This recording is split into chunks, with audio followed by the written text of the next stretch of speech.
আজকে স্বপ্নগর পত্রিকার অনলাইনে আমাদের সাথে থাকার জন্য আপনাদেরকে সাধুবাদ জানাই। আমি সৈয়দ রেজওয়ানুল হাবিব। আপনারা দেখছেন আজকের বিশেষ জিন্দাবাদ জিন্দাবাদ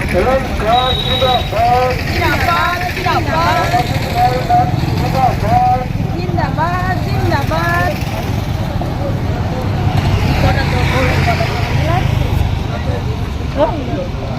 ইনকিলাব জিন্দাবাদ ইনকিলাব জিন্দাবাদ ভারতের সংবিধানের উপরে পরিচালিত বিজেপি সরকার জবাব চাই জবাব দাও। আর আম্বেদকরকে অপমানজনকভাবে ন্যক্কারজনকভাবে সংসদে বিবৃতি দেওয়া হলো বলে বর্তমান স্বরাষ্ট্রমন্ত্রী পদত্যাগের দাবিতে এই মিছিলে দলে দলে যোগ দিন। যোগ দিন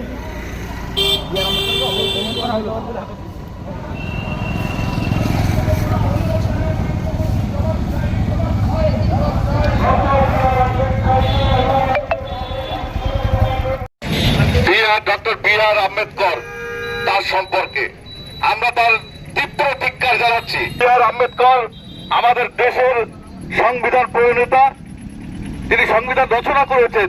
আমাদের দেশ ভারতবর্ষ কিভাবে আগামী দিনে চলবে স্বাধীনতার পর থেকে সেই সংবিধান তিনি রচনা করেছেন।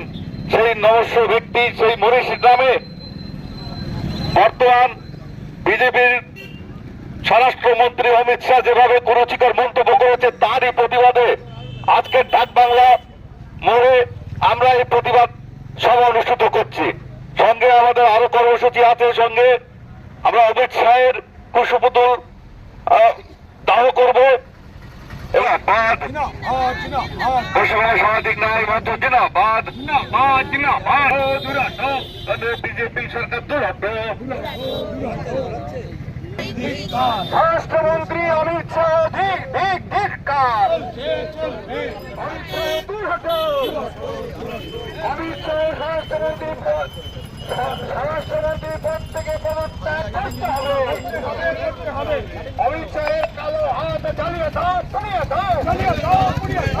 অমিত শাহের কালো হাত ভেঙে দাও, পুড়িয়ে দাও। ইনকাফ জিন্দাবাদ। অমিত শাহ স্বরাষ্ট্রমন্ত্রীর পদ থেকে অবিলম্বে অমিত শাহকে পদত্যাগ করতে হবে। প্রধানমন্ত্রীকে ক্ষমা ভিক্ষা করতে হবে। সুরক্ষিত মন্তব্যের বিরুদ্ধে অমিত শাহ পদত্যাগ করতে হবে।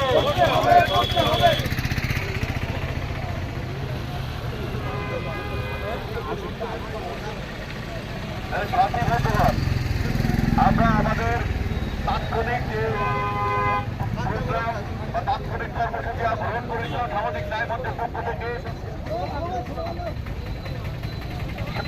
পশ্চিমবঙ্গ সামাজিক ন্যায় মঞ্চ জিন্দাবাদ। পশ্চিমবঙ্গ সামাজিক ন্যায় মঞ্চ জিন্দাবাদ। গুজরাট বাংলার নায়ক অমিত শাহর কালো হাত ভেঙে দাও, পুড়িয়ে দাও। গুজরাট বাংলার নায়ক অমিত শাহর কালো হাত ভেঙে দাও, পুড়িয়ে দাও। বি আর আম্বেদকরকে নিয়ে কুরুচিকর মন্তব্য করা হলো কেন? অমিত শাহ জবাব চাই, জবাব দাও।